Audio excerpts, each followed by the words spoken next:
एक भाई बीमार या कमजोर पड़ जाए तो दूसरा भाई बिना उसकी प्रॉपर्टी या जमीन खरीदे उसकी मदद नहीं कर सकता। जिस रब ने एक भाई को दूसरे भाई का सहारा बनाकर भेजा है वही एक दूसरे की शक्ल ना देखने की कस्में खा लेते हैं। और मैंने तो ऐसा भी देखा है कि एक भाई मर गया फिर भी दूसरा भाई उसका चेहरा देखने नहीं आया। एक भाई दूसरे भाई के लिए क्या होता है हमें करबला वाले बता कर गए हैं। जंग की पहली रात, अगले दिन जंग थी और उससे पहली रात जो थी ना, सबको बैठाया हजरत इमाम हुसैन अलैहिस्सलाम ने और सबको बैठाकर कहा कि जिसको जाना हो वो जा सकता है। जंग छोड़कर, मेरा साथ छोड़कर जिसको जाना हो वो जा सकता है। मैं यहाँ बैठे हुए सबको जन्नत की बिसारत देता हूँ। अगर कोई छोड़कर चला भी जाएगा तो उसको जन्नत मिल जाएगी।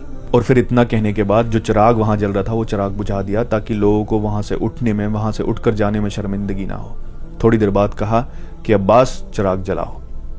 फिर चिराग जलाया तो कोई उठकर नहीं गया। फिर से ये बात दोहराई कि जिसको जाना हो जा सकता है, जन्नत मिलेगी उसको, मैं गवाह हूं इस बात का।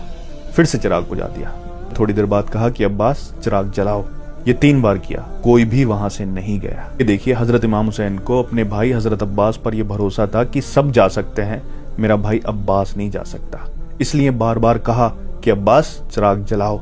हजरत अब्बास जब शहीद हुए ना करबला के मैदान में, दोनों बाजू कटे हुए थे, पूरा शरीर छल्ली हुआ था तीरों से, दुश्मनों ने इतना छल्ली कर दिया था। और जब जमीन पर गिरे तो अपनी भतीजे के लिए मोहब्बत, किसके लिए पानी लेने गए थे? अपनी भाई की बेटी के लिए। ये होता है भाई। फिर जब घोड़े से नीचे गिर गए, हजरत इमाम हुसैन ने उन्हें अपनी बाहों में, अपने बाजुओं में लिया। तब पता है वो क्या कहते हैं?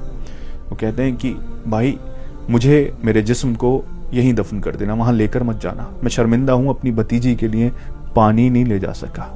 ये था भाई दूसरी भाई की औलाद के लिए। और जब वो शहीद हो गए, हजरत इमाम हुसैन ने अपने मुबारक चेहरे को आसमान की तरफ उठाकर कहा कि यार अब मेरी कमर टूट गई, यानी मेरा भाई चला गया। ये बताया कि एक भाई अगर भाई का साथ छोड़कर चला जाए तो उसकी कमर टूट जाती है। ये सहारा भाई का होता है और जो सहारा भाई दे सकता है दुनिया में कोई और दे ही नहीं सकता। लेकिन अफसोस इस दुनिया ने, इस पावर की हवस ने, इस दौलत ने भाई को भाई का ही दुश्मन बना दिया है। मेरी दुआ है रब से कि काश लोग इस रिश्ते की अहमियत को समझें, क्योंकि भाई दौलत, शोहरत, मालियत सबसे बड़ा होता है।